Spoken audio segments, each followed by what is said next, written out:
गौरी पुत्र गणेश भगवान की जय। श्री शिवाय नमस्तुभ्यम। प्रिय भक्तजनों, शुक्ल पक्ष और कृष्ण पक्ष में त्रयोदशी तिथि को जो व्रत शनिवार के दिन पड़ता है उसे शनि प्रदोष व्रत कहा जाता है। त्रयोदशी का दिन भगवान शिव को समर्पित है और शनिवार को शनिदेव की पूजा किए जाने का विधान है और भगवान शिव जी को शनिदेव का आराध्य देव माना जाता है। इस प्रकार शनि प्रदोष के दिन भगवान शिव जी और शनिदेव की पूजा करने से व्यक्ति को जो शुभ फल की प्राप्ति होती है और शनि दोष का प्रभाव भी शीघ्र ही कम हो जाता है और शनि प्रदोष का व्रत करने से किसी भी वस्तु की अभिलाषा हो तो उसकी पूर्ति होती है। इस व्रत को करने से पद या पदवी या फिर खोए हुए की प्राप्ति होती है और इस व्रत को करने से आपकी सारी मनोकामनाएं पूर्ण होती हैं। तो प्रिय भक्तजनों, आज हम इस वीडियो में शनि प्रदोष व्रत की कथा श्रवण करेंगे। तो आप सभी भक्तजन पूरी श्रद्धा से ध्यान पूर्वक और प्रसन्न चित्त मन से इस कथा को श्रवण कीजिएगा। तो सभी प्रेम से बोलिए श्री उमापति शंकर भगवान की जय, शनिदेव महाराज की जय, सर्व देवी देवताओं की जय। कथा के अनुसार प्राचीन काल में एक नगर में एक सेठ थे। सेठ जी के घर में हर प्रकार की सुख सुविधाएं थी, लेकिन संतान नहीं होने के कारण सेठ और सेठानी हमेशा दुखी रहते थे और काफ़ी सोच विचार करके सेठ जी ने अपने काम को नौकरों को सौंप दिया और खुद सेठानी के साथ तीर्थ यात्रा पर निकल पड़े। और अपने नगर से बाहर निकलने पर उन्हें एक साधु मिले जो ध्यान मग्न बैठे थे। तब सेठ जी ने सोचा क्यों ना साधुओं से आशीर्वाद लेके आगे की यात्रा की जाए और यह सोचकर सेठ और सेठानी साधुओं के निकट बैठ गए। और जब साधुओं ने आँख खोली तो उन्हें पता चला कि सेठ और सेठानी काफ़ी समय से आशीर्वाद की प्रतीक्षा में बैठे हैं। तब साधु ने सेठ और सेठानी से कहा कि मैं तेरा दुख जानता हूँ, तुम शनि प्रदोष व्रत करो, इससे तुम्हें संतान सुख प्राप्त होगा। तब साधु ने सेठ और सेठानी को प्रदोष व्रत की विधि बताई और भगवान शंकर की यह वंदना बताई। हे रुद्रदेव शिव नमस्कार, शिव शंकर जगगुरु नमस्कार, हे नीलकंठ सुर नमस्कार, शशि मौली चंद्र सुख नमस्कार, हे उमाकांत सुधि नमस्कार, उग्र रूप मन नमस्कार, ईशान ईश प्रभु नमस्कार, विश्वेश्वर प्रभु नमस्कार। तब सेठ और सेठानी साधु से आशीर्वाद लेकर तीर्थ के लिए आगे चल पड़े और तीर्थ यात्रा से लौटने के बाद सेठ और सेठानी ने मिलकर शनि प्रदोष व्रत किया और जिसके प्रभाव से उनके घर एक सुंदर पुत्र का जन्म हुआ और खुशियों से उनका जीवन भर गया। भक्तजनों, शनि प्रदोष व्रत कथा हमें धार्मिक और आध्यात्मिक दृष्टिकोण से जीवन के महत्वपूर्ण मूल्य को समझाती है और यह व्रत हमें संयम, ध्यान और धार्मिक साधना की महत्ता को सिखाती है। इसके माध्यम से हम अपनी आत्मा को शुद्ध और शक्ति प्राप्त करते हैं जो हमें जीवन की भावनाओं का सामना करने में मदद करती है। अतः हे भगवान भोलेनाथ जी, इस कथा को कहते, सुनते और हुंकारा भरते सभी पर अपनी कृपा सदैव बनाए रखना।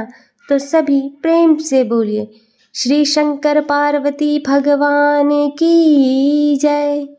प्रिय भक्तजनों, आइए अब सभी मनोकामनाओं को पूर्ण करने वाली अगली कथा को सुनते हैं। तो सभी प्रेम से बोलिए श्री शंकर पार्वती भगवान की जय। कथा के अनुसार प्राचीन काल में एक गरीब पुजारी हुआ करता था। उस पुजारी की मृत्यु के बाद उसकी विधवा पत्नी अपने भरण पोषण के लिए पुत्र को साथ लेकर भीख मांगती हुई शाम तक घर वापस आती थी। एक दिन उसकी मुलाकात विदर्भ देश के राजकुमार से हुई। जो कि अपने पिता के मृत्यु के बाद दर दर भटकने लगा और उसकी यह हालत पुजारी की पत्नी से देखी नहीं गई और वह राजकुमार को अपने साथ अपने घर ले आई और अपने पुत्र के जैसे उसे रखने लगी। एक दिन पुजारी की पत्नी अपने दोनों पुत्रों के ऋषि के आश्रम ले गई और वहां उसने ऋषि से शिवजी प्रदोष व्रत की कथा एवं विधि सुनी तथा घर जाकर अब वह प्रदोष व्रत करने लगी। और एक बार दोनों बालक वन में घूम रहे थे। उनमें से पुजारी का बेटा तो घर लौट आया, परंतु राजकुमार वन में ही रह गया। तब उस राजकुमार ने गंधर्व कन्याओं को क्रीड़ा करते हुए देखा तो वह उनसे बात करने लगा। उस कन्या का नाम अंशुम था और उस दिन वह राजकुमार घर देरी से लौटा और राजकुमार दूसरे दिन फिर से उसी जगह पर जा पहुंचा। तभी अंशुमति के माता पिता ने उस राजकुमार को पहचान लिया तथा उससे कहा कि आप तो विदर्भ नगर के राजकुमार हो ना, आपका नाम धर्मगुप्त है। और अंशुमति के माता को वह राजकुमार पसंद आ गया और उन्होंने कहा कि शिवजी की कृपा से हम अपनी पुत्री का विवाह आपसे करना चाहते हैं, क्या आप इस विवाह के लिए तैयार हैं? तब राजकुमार ने भी अपनी स्वीकृति दे दी तो उन दोनों का विवाह संपन्न हुआ और बाद में राजकुमार ने गंधर्व की विशाल सेना के साथ विदर्भ पर हमला कर दिया और घमासान युद्ध के पश्चात विजय की प्राप्ति की तथा पत्नी के साथ राज्य करने लगा। और वहां उस महल में वह पुजारी की पत्नी और उसके पुत्र को आदर के साथ ले आया तथा साथ रखने लगा। तब पुजारी की पत्नी तथा उसके पुत्र की सभी दुख और दरिद्रता दूर हो गई और अब वे सुख से अपना जीवन व्यतीत करने लगे। और एक दिन अंशुमति ने राजकुमार को इन सभी बातों के पीछे का कारण और रहस्य पूछा। तब राजकुमार ने अंशुमति को अपने जीवन की पूरी व्यथा बताई और साथ ही प्रदोष व्रत का महत्व और व्रत से प्राप्त फल से भी अवगत कराया। और उसी दिन से प्रदोष व्रत की प्रतिष्ठा और महत्व बढ़ गया तथा मान्यता के अनुसार लोग यह व्रत करने लगे और कई जगहों पे अपनी श्रद्धा के अनुसार स्त्री पुरुष दोनों ही यह व्रत करते हैं। इस व्रत को करने से मनुष्य के सभी कष्ट और पाप नष्ट हो जाते हैं एवं मनुष्य को सुख और समृद्धि से परिपूर्ण जीवन की प्राप्ति होती है। तो सभी प्रेम से बोलिए श्री शंकर पार्वती भगवान की जय। प्रिय भक्तजनों, आइए अब सुनते हैं सभी मनोकामनाओं को पूर्ण करने वाली अगली कथा। एक समय स्वर्गलोक में सबसे बड़ा कौन के प्रश्न पर 9 ग्रहों में वाद विवाद हो गया। विवाद इतना बड़ा कि परस्पर भयंकर युद्ध की स्थिति बन गई। निर्णय के लिए सभी देवता देवराज इंद्र के पास पहुंचे और बोले, हे देवराज, आपको निर्णय करना होगा कि हम में से सबसे बड़ा कौन है। देवताओं का प्रश्न सुनकर देवराज इंद्र उलझन में पड़ गए। इंद्र बोले, मैं इस प्रश्न का उत्तर देने में असमर्थ हूँ। हम सभी पृथ्वी लोक की उज्जैनी नगरी में राजा विक्रमादित्य के पास चलते हैं। देवराज इंद्र सभी ग्रहों सहित उज्जैनी नगरी पहुंचे। महल में पहुंचकर जब देवताओं ने उनसे अपना प्रश्न पूछा तो राजा विक्रमादित्य ने भी कुछ देर के लिए परेशान हो उठे, क्योंकि सभी देवता अपनी अपनी शक्तियों के कारण महान थे। किसी को भी छोटा या बड़ा कहने में उनको उनके क्रोध के प्रकोप से भयंकर हानि पहुंच सकती थी। अचानक राजा विक्रमादित्य को एक उपाय सूझा और उन्होंने विभिन्न धातुओं स्वर्ण, रजत, कांसा, ताम्र, सीसा, रांगा, जस्ता, अभ्रक व लोहे के 9 आसन बनवाए। धातुओं के गुणों के अनुसार उन सभी आसन को एक दूसरे के पीछे रखवाकर उन्होंने देवताओं को अपने अपने सिंहासन पर बैठने को कहा। देवताओं के बैठने के बाद राजा विक्रमादित्य ने कहा, आपका निर्णय तो स्वयं हो गया। जो सबसे पहले सिंहासन पर विराजमान है वही सबसे बड़ा है। राजा विक्रमादित्य के निर्णय को सुनकर शनि देवता सबसे पीछे आसन पर बैठने के कारण अपने आप को छोटा जानकर क्रोधित होकर कहा, राजा विक्रमादित्य, तुमने मुझे सबसे पीछे बैठाकर मेरा अपमान किया है। तुम मेरी शक्तियों से परिचित नहीं हो, मैं तुम्हारा सर्वनाश कर दूंगा। शनि ने कहा, सूर्य एक राशि पर 1 महीने, चंद्रमा 2.25 दिन, मंगल 1.5 महीने, बुध और शुक्र 1 महीने, बृहस्पति 13 महीने रहते हैं। लेकिन मैं किसी राशि पर 7.5 वर्ष अर्थात 7.5 तक रहता हूँ। बड़े बड़े देवताओं को मैंने अपने प्रकोप से पीड़ित किया है।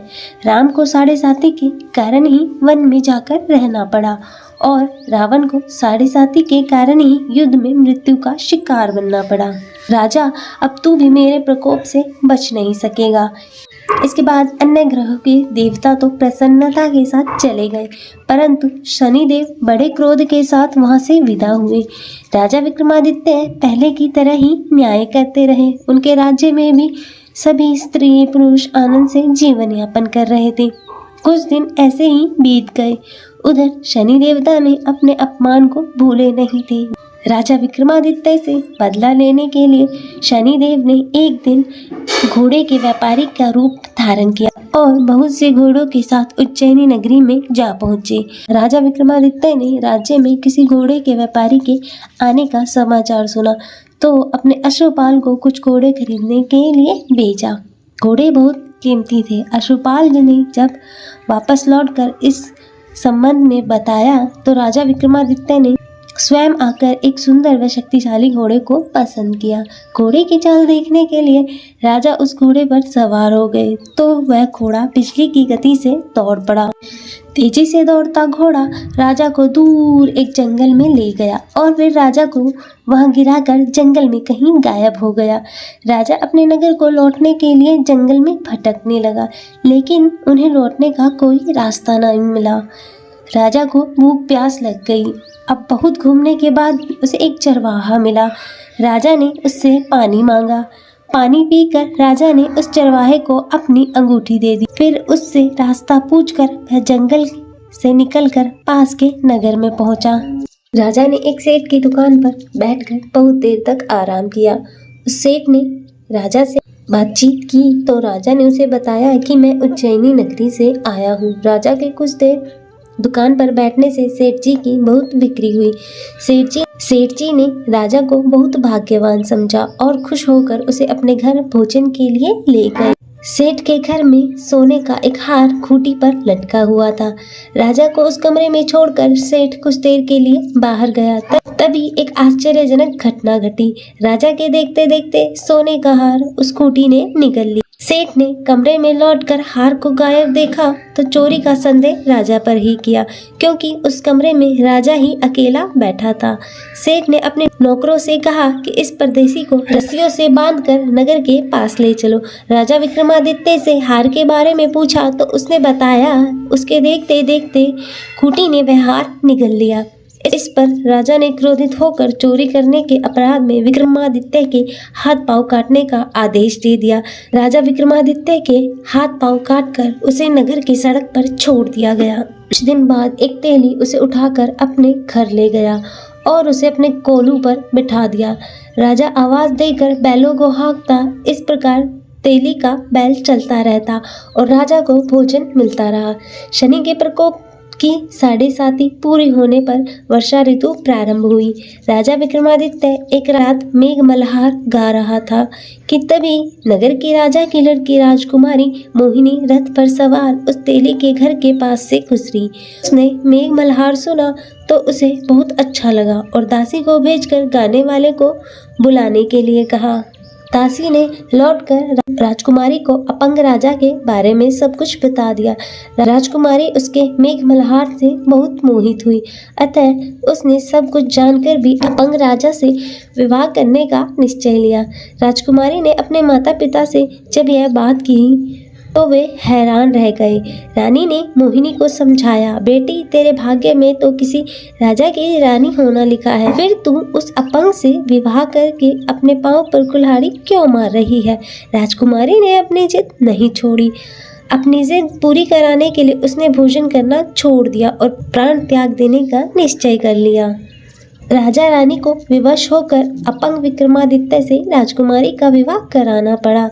विवाह कराने के बाद राजा विक्रमादित्य और राजकुमारी तेली के घर में रहने लगे। उसी रात स्वप्न में शनिदेव ने राजा से कहा, राजा तुमने मेरा प्रकोप देख लिया, मैंने तुम्हें अपने अपमान का दंड दिया है।